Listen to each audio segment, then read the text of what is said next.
నమస్కారం. ఈ రోజు మనం తిరుపతిలోని నారాయణి గార్డెన్స్ లో ఉన్నాము. ఇక్కడ శ్రీ మహాలక్ష్మి మహాసుదర్శన హోమ సహిత శతకోటి గాయత్రి మహామంత్ర జపయజ్ఞం జరుగుతోంది. అది కూడా బ్రహ్మశ్రీ కల్వకొలను శ్రీరామచంద్రమూర్తి గారి ఆధ్వర్యంలో. మరి గురువు గారికి సంబంధించి ఇక్కడ అందరూ కూడా వాలంటీర్స్ వచ్చి వాళ్ళ పాత్రలను అద్భుతంగా పోషిస్తున్నారు. మరి ఇప్పుడు మనతో పాటు వాసవదత్త గారు ఉన్నారు. ఆవిడ ముఖ్యంగా ఈ ట్రస్ట్లోని సంధ్యావందనం కార్యక్రమాన్ని కోఆర్డినేట్ చేస్తూ ఉంటారు. అయితే ఇక్కడ మనం ముఖ్యంగా గమనించాల్సింది ఏంటి అంటే, మామూలుగా యజ్ఞాలు జపాలు అంటే పౌరోహిత్యం చేసేవాళ్ళు బ్రాహ్మణులే చేస్తారు. కానీ ఇప్పుడు మాత్రం ఇక్కడ అందరూ కూడా ఐటీ ఉద్యోగాలు చేస్తూ సంధ్యావందనం ప్రాక్టీస్ చేసి ఇంట్లోనే జపం చేస్తూ ఇప్పుడు 2000 మంది ఈ జపంలో పాల్గొంటున్నారనమాట, ఈ యజ్ఞ హోమాలలో.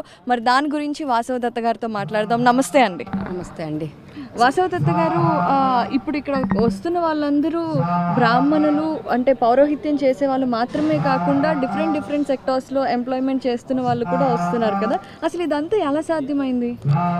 ఇది యాక్చువల్గా మన గురువుగారు అండి, శ్రీ గాయత్రే నమః, శ్రీ గురుభ్యో నమః. మన గురువుగారు కల్వకొలను శ్రీరామచంద్రమూర్తి గారు, ఆయన తండ్రి గారైన కల్వకొలను చిత్తరంజన్ దాస్ గారి ఆయన మాట ప్రకారం పరోపకారార్థం ఇదం శరీరం అనేది మన సంస్థ యొక్క ఆర్షవాక్స్ అండి.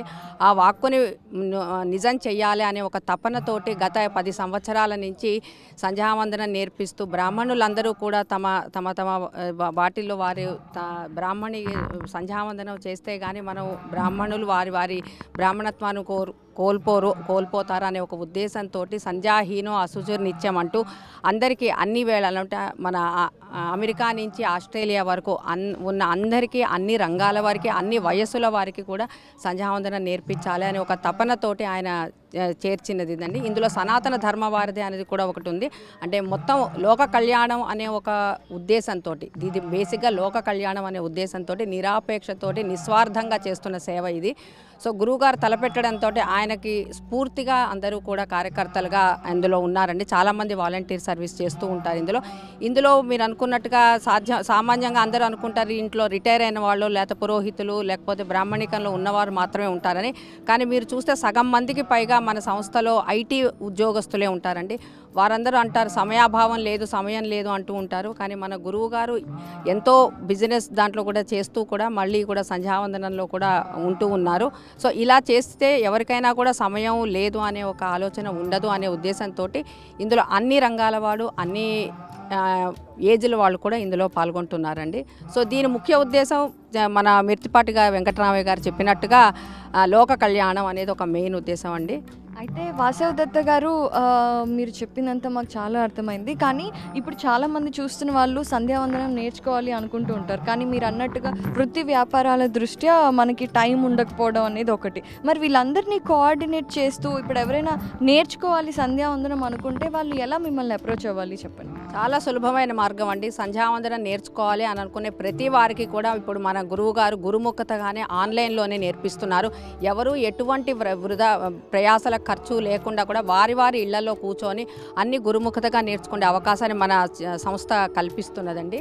ఇప్పుడు అందరూ కూడా ఎవరైనా కూడా సంధ్యావందనం నేర్చుకునే వారు ఉపవీతులైన బ్రాహ్మణులందరూ కూడా మన sanjhavandanam.org అనే ఒక వెబ్సైట్ ఉందండి. దాంట్లో కనుక వెళ్ళి రిజిస్ట్రేషన్ చేసుకుంటే కనుక ఎవ్రీ మంత్ మన సంధ్యావందనంలో శిక్షణా శిబిరంలో బ్యాచ్లు నిర్వహిస్తూ ఉంటారు.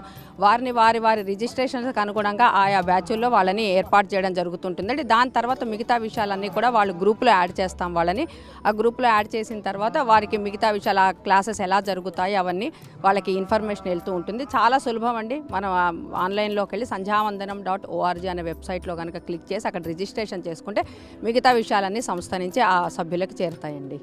చాలా చక్కగా వివరించి చెప్పారు. ధన్యవాదాలండి. ఇప్పుడు ఇక్కడ జపయజ్ఞం మాత్రమే జరగట్లేదు. ఒకవైపు విష్ణు సహస్రనామాలు జరుగుతున్నాయి, అలాగే మరోవైపు లలితా సహస్రనామ పారాయణ కూడా జరుగుతుంది. ఆ విశేషాలన్నీ చూద్దాం. సమారంభం శంకరాచార్య మధ్యమాం శ్రీ సిద్ధేశ్వర పర్యంత వందే గురు పరంపర. పరమ పూజ్యులు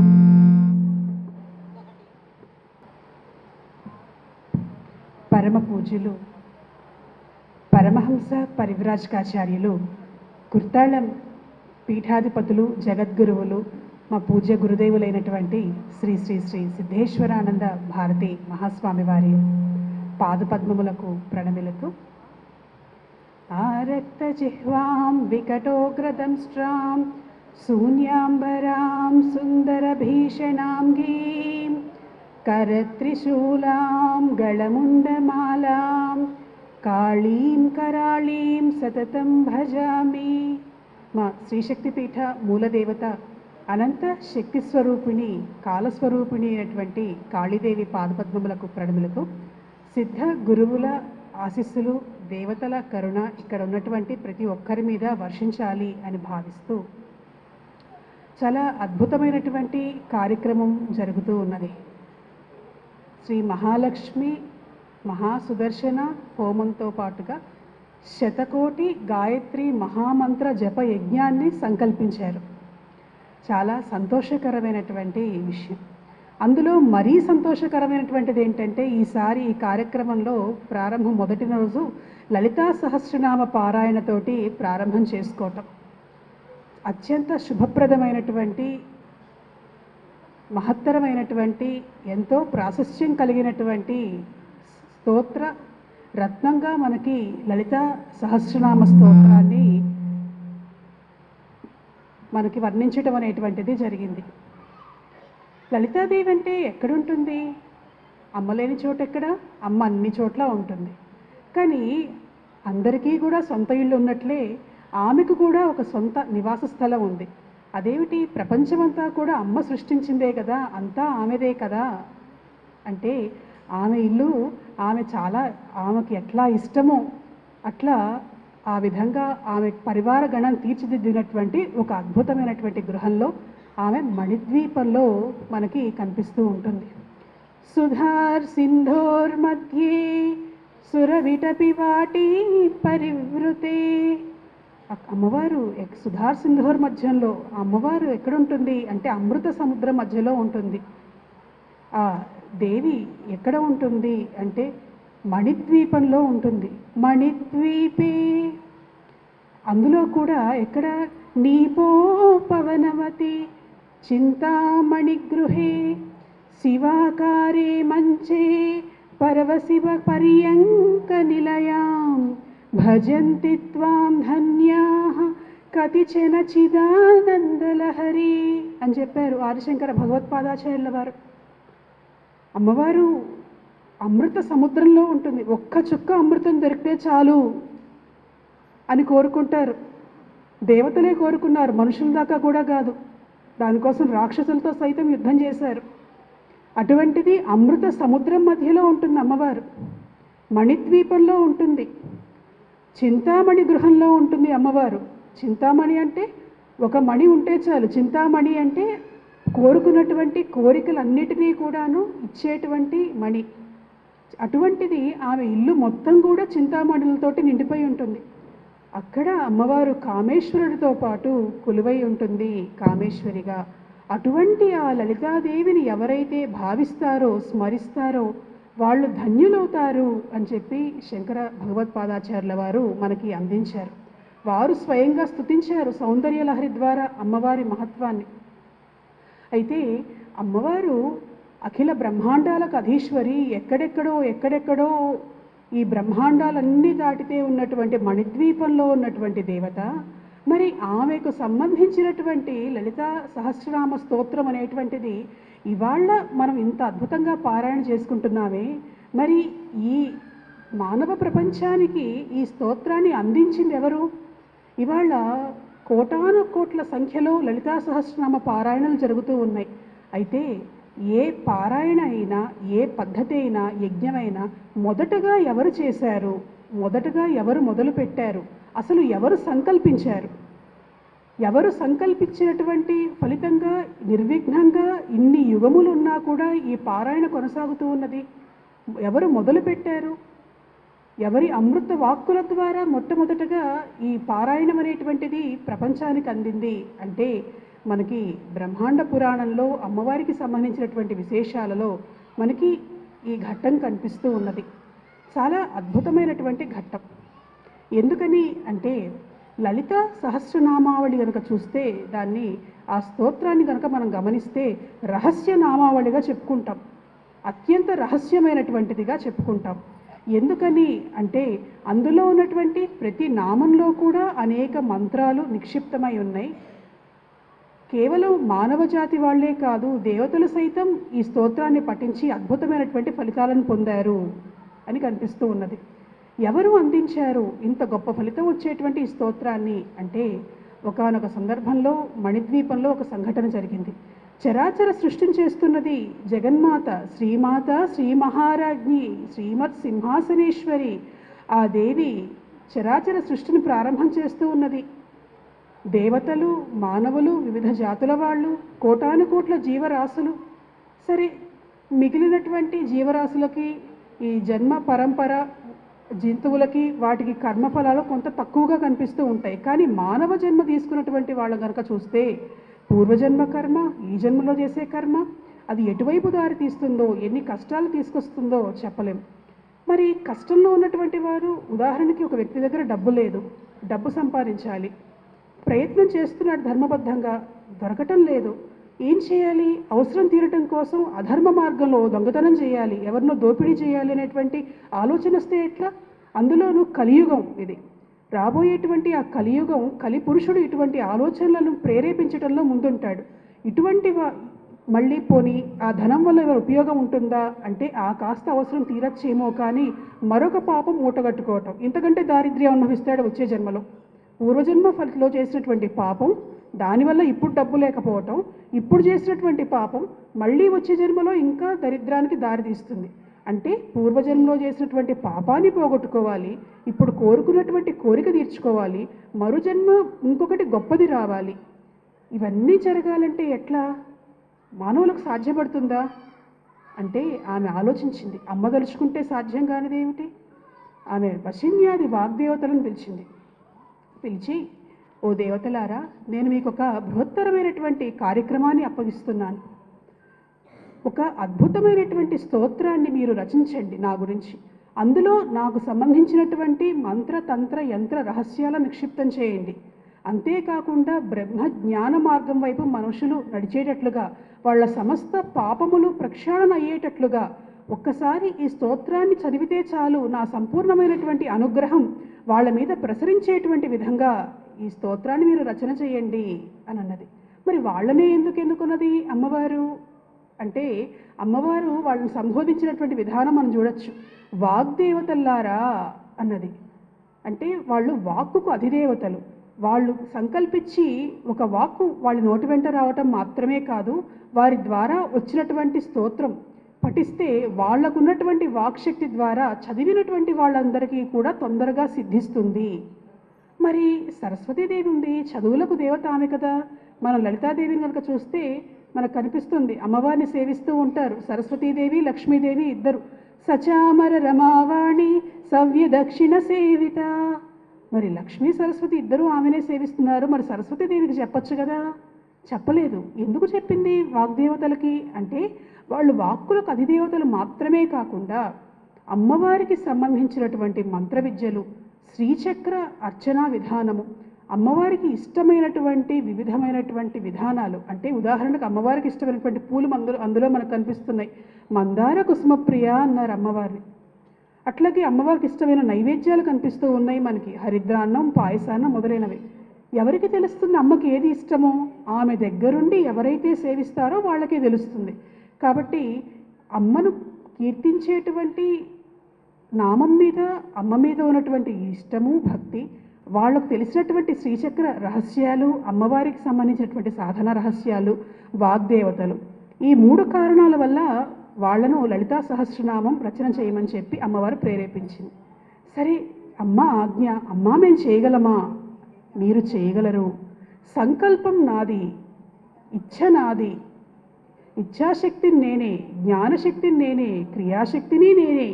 అయితే నీకు అవకాశం ఇస్తున్నాను, నీలో నేను ప్రవేశించి రాయిస్తాను, రచించేటట్లుగా చేస్తాను అని చెప్పింది అమ్మవారు. సరే, రచన పూర్తయింది. పూర్తయిన తర్వాత దాన్ని ఎలా అందించాలి, ఎవరికి అందించాలి, ఎవరి ద్వారా ఈ ప్రపంచంలో ఉన్నటువంటి వ్యక్తులందరికీ చేరుతుంది? కేవలం మానవులకు మాత్రమే కాదు, దేవతలను సైతం తరింపజేసేటువంటి గొప్ప స్తోత్రం. అందుకని అమ్మవారు ఒక ఆలోచన చేసింది. ఆ స్తోత్రాన్ని అందించటంలో ఆమె ఒక అద్భుతమైనటువంటి మార్గాన్ని అవలంబించింది. ఆమె అన్ని బ్రహ్మాండాలలో ఉన్నటువంటి దేవతలను, ఋషులను అమ్మవారి దర్శనం కోసం యోగ్యత ఎవరెవరికైతే కలిగి ఉన్నదో వాళ్ళందరినీ కూడాను పిలిపించింది. వాళ్ళందరూ చాలా ఆనందపడ్డారు, ఆశ్చర్యపడ్డారు. ఎందుకంటే అమ్మ మణిద్వీపంలోకి ప్రవేశించాలి అంటే మామూలుగా బ్రహ్మ విష్ణు మహేశ్వరుల వల్ల కూడా కాదు. అమ్మ అనుగ్రహం పొందితే తప్ప లోపలికి అనుమతి ఇవ్వటం అనేటువంటిది జరగదు. అటువంటిది అమ్మ దర్శనం రావటం, ఆమె స్వయంగా పిలవటం అనేటువంటిది చాలా ఆశ్చర్యాన్ని కల్పించింది వాళ్ళందరికీ కూడా. సరే, అందరూ వచ్చారు. ఆ సింహాసనేశ్వరి మణిద్వీపంలో చక్కగా మహారాణిలాగా ఆమె ఆసీనురాలై ఉన్నది. అందరూ వచ్చి కూర్చున్నారు, అమ్మవారిని భక్తితో చూస్తూ ఉన్నారు. ఎందుకు పిలిపించింది అమ్మవారు? క్షణమాత్రం అమ్మ దర్శనం అయితే చాలు అని కోరుకుంటామే మేమందరం. అటువంటిది ఇంతసేపు మేము అమ్మవారి ముందు కూర్చునేటువంటి మహద్భాగ్యాన్ని అమ్మవారు మనకి ఇచ్చింది అంటే ఏదో ఒక అద్భుతం జరగబోతున్నదా? ఆ అద్భుతం చూడటానికి మాకు అర్హత ఉన్నదని అమ్మ పిలిపించిందా? ఇలా ఆలోచనలు నడుస్తూ ఉన్నాయి దేవతల మనస్సుల్లో. అప్పుడు అమ్మవారు వశిన్యాది వాగ్దేవతల వైపు ఒకసారి చూసి చిరునవ్వు నవ్వింది. అమ్మ ఆజ్ఞను వాళ్ళు అర్థం చేసుకొని అమ్మను స్తుతించటం మొదలుపెట్టారు. శ్రీమాత శ్రీ మహారాజ్ఞి శ్రీమత్ సింహాసనేశ్వరి చిదగ్నికుండ సంభూత దేవకార్య సముద్యత. ఆ దేవిని స్తుతిస్తూ ఉంటే, ఆ లలితా సహస్రనామం వింటూ ఉంటే దేవతలు ఆ శబ్దంలో నుంచి వచ్చేటువంటి తరంగాలు, ఆ స్తోత్రాన్ని వింటూ పులకరించిపోతూ ఉన్నటువంటి పరమేశ్వరి కన్నులలో నుండి వచ్చేటువంటి కరుణా కిరణములు, అరుణాం కరుణాతరంగితాక్షీం ధృతపాశాం కుశపుష్పబాణచాపాం అని చెప్పి అమ్మను కీర్తిస్తాం. ఆ కరుణాపూరితమైనటువంటి చూపులు తమ మీద ప్రసరించటం, అలాగే ఇంతకుముందు వాళ్ళకు ఉన్నటువంటి సంశయాలని తీరిపోవటం, వాళ్ళు తీరాలనుకునేటువంటి కోరికలకు ఏ విధంగా తీర్చుకోవాలనేటువంటి మార్గాలు స్ఫురించటం, ఇవన్నీ జరుగుతూ ఉన్నాయి. వాళ్ళకి ఏం అర్థం కావటం లేదు. ఏమిటి ఈ శక్తి, ఏమిటి ఈ శక్తి అని అనుకుంటూ ఉన్నారు. పారాయణ పూర్తయింది, దిగ్భ్రాంతి చెందారు ఆ నామావళి అంతా విని. ఇంత అద్భుతమైనటువంటి నామావళిని మేము కని విని ఎరుగం. దేవతలలో చాలామందికి మనం సహస్రనామ స్తోత్రాలు, నామావళి మనకు కనిపిస్తూ ఉంటుంది. కానీ ఈమె లలితాదేవికి సంబంధించినటువంటి నామావళి విని దేవతలు సైతం దిగ్భ్రాంతి చెందితే అప్పుడు లలితాదేవి చెప్పింది, అప్పుడు మాట్లాడింది. దేవతలారా, ఋషులారా, మీరు ఆశ్చర్యపడద్దు. ఒక అద్భుతమైనటువంటి ఘట్టం ఆరంభం చేయటానికి మీరందరూ కూడా ఇందులో భాగస్వాములయ్యారు. మీ అందరికీ కూడాను ఈ అవకాశం లభించింది. నా ప్రేరణ వల్ల, నా సంకల్పం వల్ల, నా కరుణ వల్ల, నా ఆజ్ఞ వల్ల ఈ రచనను వశిన్యాది వాగ్దేవతలు స్మరించటం, స్తుతించటం అనేటువంటిది జరిగింది. ఈ లలితా సహస్రనామ స్తోత్ర పారాయణ నాకు ఎంతో ఆనందాన్ని కలిగించటం మాత్రమే కాకుండా చతుర్విధములైనటువంటి పురుషార్థములను ప్రసాదిస్తుంది. అంతేకాదు లౌకిక అలౌకికమైనటువంటి కోరికలను తీరుస్తుంది. అంటే కేవలం ఏదో చదువు కావాలి, వివాహం జరగాలి, ధనానుగునటువంటి ఇబ్బందులు తొలగిపోవాలి, దీర్ఘసుమంగళి యోగం కావాలి, ఆరోగ్యం కావాలి, ఐశ్వర్యం కావాలి, అధికారం కావాలి అనేటువంటి లౌకికమైన కోరికలు మాత్రమే కాకుండా అందరూ కోరుకునే కోరిక ఒకటి ఉంటుంది. ఎన్ని కష్టాలు ఇబ్బందులు ఉన్నా అబ్బా ఇవి ఎప్పుడూ ఉండేవే కానీ ఒక్కసారి అమ్మ దర్శనం కలిగితే బాగుండు, కల్లోగైనా కనిపిస్తే బాగుండు, అమ్మ మనల్ని చూస్తే బాగుండు అని కోరిక కలగని వాళ్ళంటూ ఎవరూ ఉండరు. అటువంటి కోరికను తీర్చేటువంటి స్తోత్రమే ఈ లలితా సహస్రనామ స్తోత్రం. అత్యంత రహస్యమైనటువంటి స్తోత్రం అని చెప్పి అమ్మవారు దేవతలందరికీ చెప్పింది. మీరందరూ ఈ స్తోత్ర పారాయణ చేయండి. అంతేకాకుండా ప్రపంచంలో ఉన్నటువంటి మానవాళ్ళందరికీ కూడాను ఈ స్తోత్రాన్ని మీరు అందించండి. తద్వారా మానవులు తరిస్తారు, వాళ్ళు కోరుకున్నవన్నీ ధర్మబద్ధమైనటువంటి విధానంలో సాధించగలుగుతారు, కష్టాలను పోగొట్టుకుంటారు అని చెప్పి అమ్మ ఆదేశించింది. అలా తొలి లలితా సహస్రనామ పారాయణను వశిన్యాది వాగ్దేవతలు మణిద్వీపంలో అమ్మవారి సమక్షంలో చేయటం అనేటువంటిది జరిగింది. అటువంటి దేవత సంకల్పించింది ఎవరు అంటే సాక్షాత్ లలితాదేవి. ఆమె సంకల్పించింది కాబట్టే ఆ పారాయణ నిరంతరం అవిచ్ఛిన్నంగా కొనసాగుతూ ఇవాల్టికి కూడా అందరం చేసుకోవటం అనేటువంటిది జరుగుతూ ఉన్నది. అటువంటి దివ్య స్వరూపిణి అయినటువంటి లలితాదేవి, ఆమెను దేవిని గురించి చెబుతూ దేవతలందరిలో కంటే కూడా గొప్ప దేవతగా చెప్పారు అమ్మవారిని. అందుకని అమ్మవారిని శ్రీదేవి అని చెప్పారు. ఆమెకు సంబంధించినటువంటి విద్యను ఏదైతే ఉందో మంత్ర విద్యను శ్రీ విద్య అని అన్నారు. మామూలుగా దేవతల మంత్రాలు ఉంటే దేవతా పేరుతో చెప్తారు. ఒక రామ మంత్రం, ఒక కృష్ణ మంత్రం, ఒక సరస్వతి మంత్రం, ఒక సుదర్శన మంత్రం, గాయత్రి మంత్రం ఇలా చెప్పుకుంటాం. కానీ లలితాదేవికి సంబంధించినటువంటి మంత్ర విద్యను మాత్రమే శ్రీ విద్య అని అంటారు. అలాగే ఆమె యంత్రాన్ని శ్రీ యంత్రం అని అంటారు. అటువంటి దేవికి సంబంధించినటువంటి పారాయణతోటి ఈ కార్యక్రమం ప్రారంభమవటం చాలా సంతోషాన్ని కలిగిస్తూ ఉన్నది. అందులోనూ అమ్మవారికి ఇష్టమైనటువంటిది ఏమిటి? అన్నిటికంటే కూడా సువాసిన్యర్చన ప్రీత శోభన శుద్ధమానస. ఆ దేవి సువాసిని స్వరూపం, నిత్యముత్తైదువ అయినటువంటి ఆ దేవిని సువాసిని పూజ ద్వారా చాలా తొందరగా సంతృప్తిపరచచ్చు. అంతేకాదు, ఎవరు అమ్మవారి పారాయణ చేసినా అద్భుతమైనటువంటి ఫలితాలను కలిగిస్తుంది. అయితే స్త్రీమూర్తులు కనుక చేస్తే ఇంకా ఇంకా దివ్యమైనటువంటి ఫలితాలను లలితాదేవి అందిస్తుంది. అటువంటి పరమేశ్వరి అయినటువంటి లలితాదేవికి సంబంధించినటువంటి పారాయణలు ఇంకా ఇంకా జరగాలి. అమ్మ అనుగ్రహం ప్రతి ఒక్కళ్ళకి కలగాలి.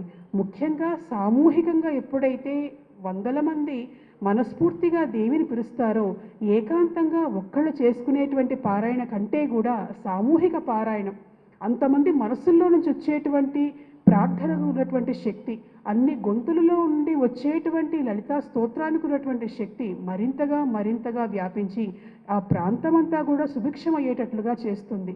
వ్యక్తిగత కోరికలు తీర్చడం మాత్రమే కాకుండా వ్యవస్థను సైతం జాగృతి పరిచేటువంటి శక్తి కలిగినటువంటిది ఈ లలితా సహస్రనామ స్తోత్రం అనేటువంటి ఒక గొప్ప వరాన్ని అందించింది అమ్మవారు లలితాదేవి. అటువంటి దేవి ఆశీస్సులు ప్రతి ఒక్కళ్ళ మీద ఉండాలి అని చెప్పి భావిస్తూ ఇంత చక్కటి కార్యక్రమం చేసినటువంటి శ్రీరామచంద్రమూర్తి శ్రీమతి జయలక్ష్మి దంపతులను ఆశీర్వదిస్తూ మీ అందరూ కూడా వాళ్ళు బాగా ఉండాలని చెప్పి కోరుకోండి. మనందరం బాగుండటంతో పాటుగా అటువంటి మంచి కార్యక్రమాలు చేసేటువంటి వాళ్ళకి మరింత మరింత శక్తి కనుక ఉంటే మన ధర్మ రక్షణలో, ధర్మాన్ని వ్యాపింపచేయటంలో ఇంకా గొప్ప పాత్రలో మనందరం కూడా ముందుకు వెళ్ళగలుగుతాం. స్వస్తి. మేనంద భారతీ స్వామి గారు విన్నవించిన లలితా సహస్రనామ పారాయణ అసలు మనం ఎందుకు చేస్తున్నాం అనేది ఇప్పటి వరకు మనం చేస్తున్నాం, చాలా రోజుల నుంచి చేస్తున్నాం. అసలు ఎందుకు చేస్తున్నాం అనేది ఈరోజు నాకు తెలిసి అందరికీ చాలా క్లారిటీ వచ్చింది అనుకుంటున్నాను. శ్రీమాత్రే నమః. అమ్మ మన దగ్గరికి వచ్చింది అనే నిదర్శనం మన మాత రమ్యానంద భారతి గారు వచ్చినందుకు చాలా ఆనందంగా ఉంది. నిజంగా అమ్మ ఎక్కడా లేదు, మనలోనే ఉంది. మనలోనే ఆ భావన మనం కలిగించుకొని మన నామ పారాయణ చేయాలి అన్న చాలా చక్కగా చెప్పారు మనకి అమ్మ. మా తరఫున కొంతమంది కొన్ని ప్రశ్నలు ఉన్నాయి, వాళ్ళకి అడుగుతారు. మీరు కొంచెం సమాధానం 10 నిమిషాలు పూర్తి.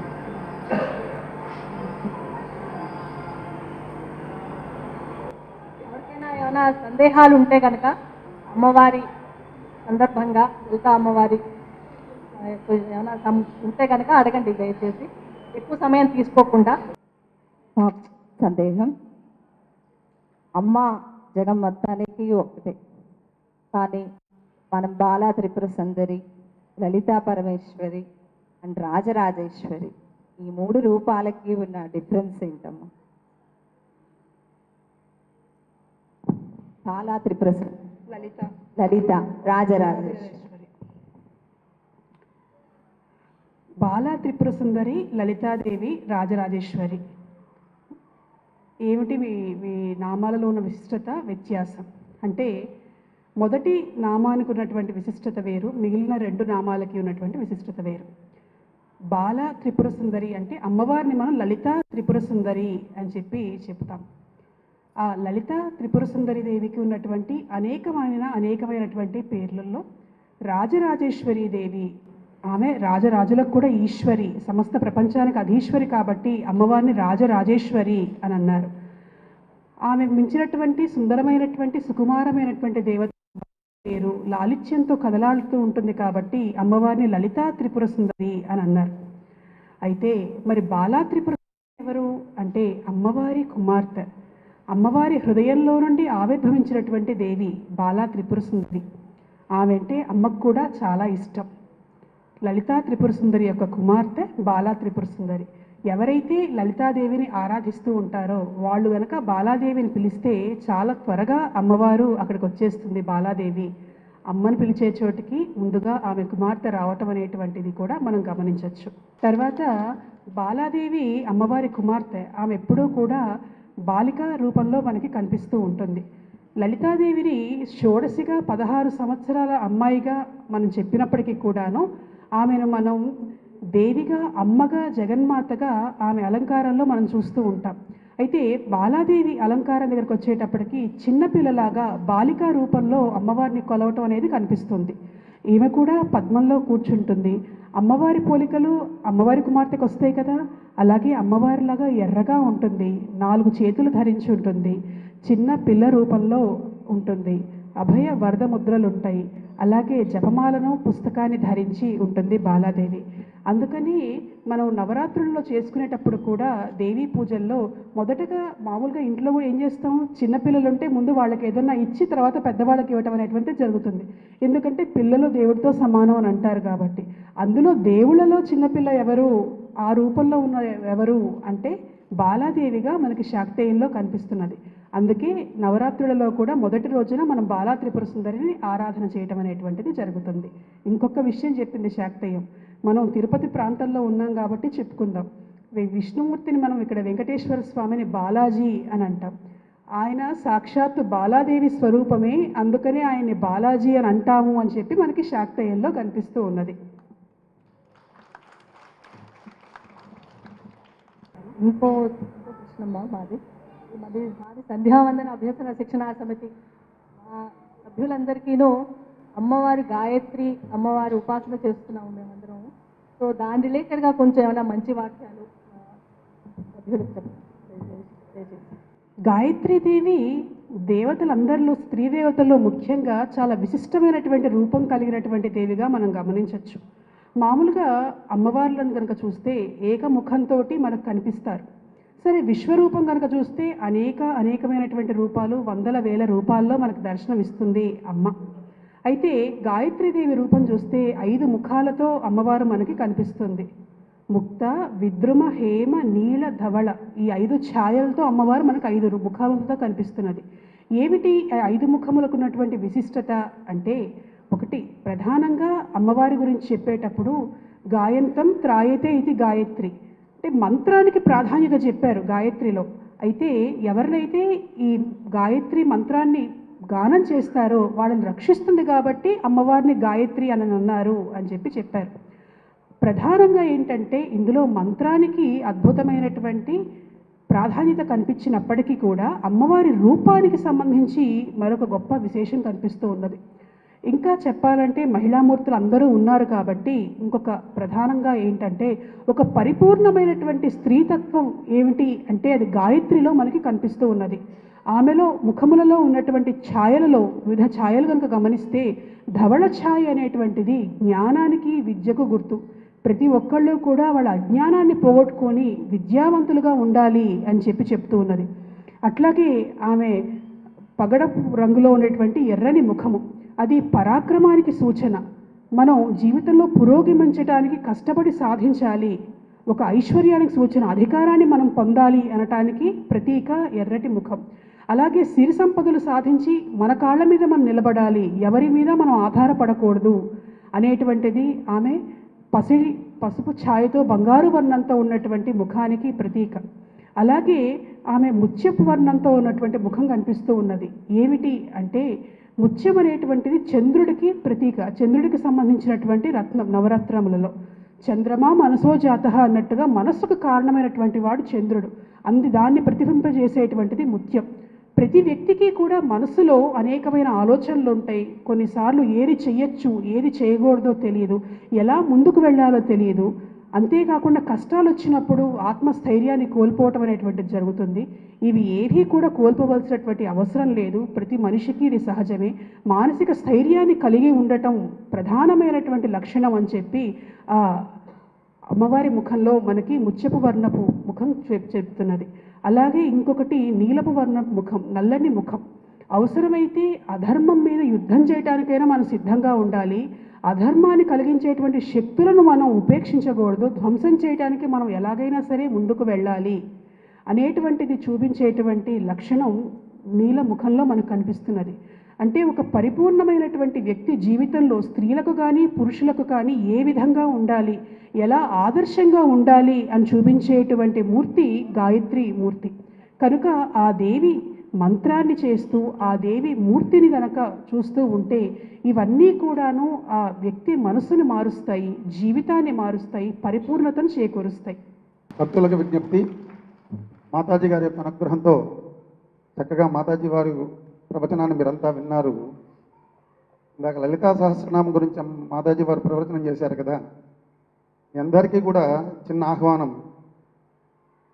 లోపాముద్రార్చితాలీలా క్లుప్త బ్రహ్మాండ మండల అని చెప్పి లలితా సహస్రనామంలో చెప్పున్నది కదా. ఆ లోపాముద్ర అనేటువంటి ఆమె అగస్త్య మహర్షి యొక్క భార్య. ఈ రోజుకి కూడా మీరు కుర్తాళ పీఠానికి వస్తే ఆ లోపాముద్ర ప్రతిష్ఠ చేసినటువంటి శ్రీచక్రం, అర్చించిన శ్రీచక్రాన్ని మీరు ఈరోజు కూడా చూడొచ్చు. ఎందుకంటే అగస్త్య మహర్షి క్షేత్రం కుర్తాళం, తమిళనాడు చివర వాటర్ ఫాల్స్ అంతా ఉంటాయి. అక్కడ ఈనాటికి ఈ లోపాముద్ర అమ్మవారు ప్రతిష్ఠ చేసిన శ్రీచక్రాన్ని అర్చించడం జరుగుతుంది. ధరణీపీఠం అనేటువంటి పేరుతో అక్కడ అమ్మవారు విరాజిల్లుతున్నారు. మీ అందరికీ కూడా మాతాజీ వారు చాలామందికి సుపరిచితులే. అయితే కుర్తాల సిద్ధేశ్వరి పీఠాధిపతులు పరమహంస పరివ్రాజకాచార్య వర్యులు, జగద్గురువులు శ్రీ శ్రీ శ్రీ సిద్ధేశ్వరానంద భారతీయ స్వామి వారి యొక్క శిష్యులైనటువంటి శ్రీ రమ్యానంద భారతీయ స్వామిని వారు మన తిరుపతి రాయల చెరువు క్షేత్రంలో శ్రీశక్తి పీఠాన్ని స్థాపించి మరకత శక్తి కాళి అనేటువంటి అమ్మవారిని ప్రతిష్ఠించి అనేక దేవతామూర్తులందరినీ కూడా ప్రతిష్ఠించడం జరిగింది. అయితే మాతాజీ వారు ఇలా మనకు కనిపిస్తున్నారు అనుకోండి, కానీ వైద్య రంగంలో చాలా గొప్ప చదువు చదివారు. డాక్టర్ మాతాజీ గారు డాక్టర్ చదువుకొని వైరాగ్యం వచ్చి సన్యాసం పుచ్చుకోవడం చిన్న పని కాదు.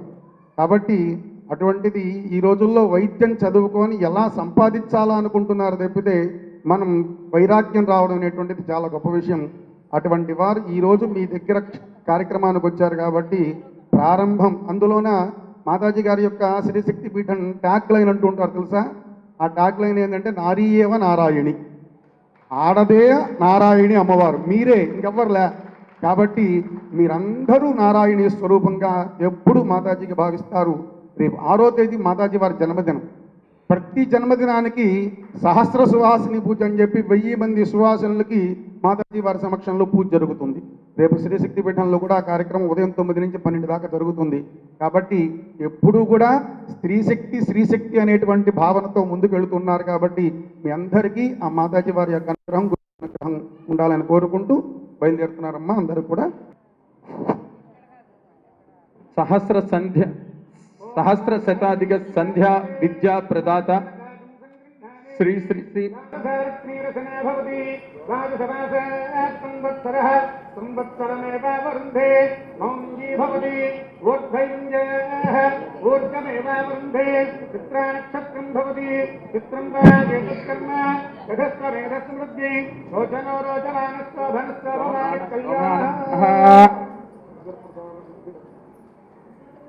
శ్రీ శ్రీ శ్రీ మహాస్వామి మౌనిస్వామి గురు పరంపరాగత శ్రీ శ్రీ శ్రీ సిద్ధేశ్వరానంద భారతి అంచేవాసిని శ్రీ శ్రీ శ్రీ రమ్యానంద భారతి స్వామినికి జై.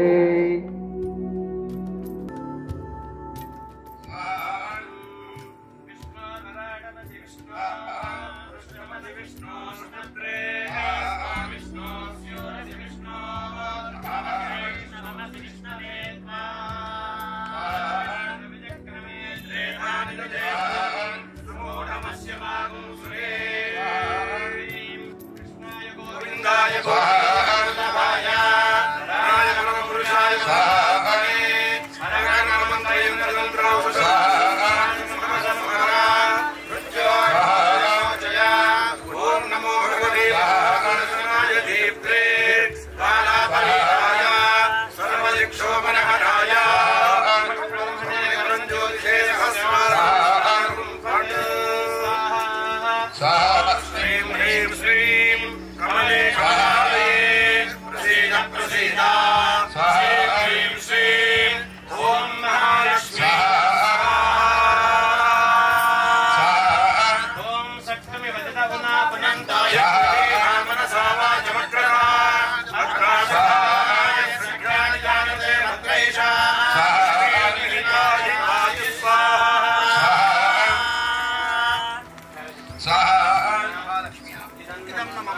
स्वाहा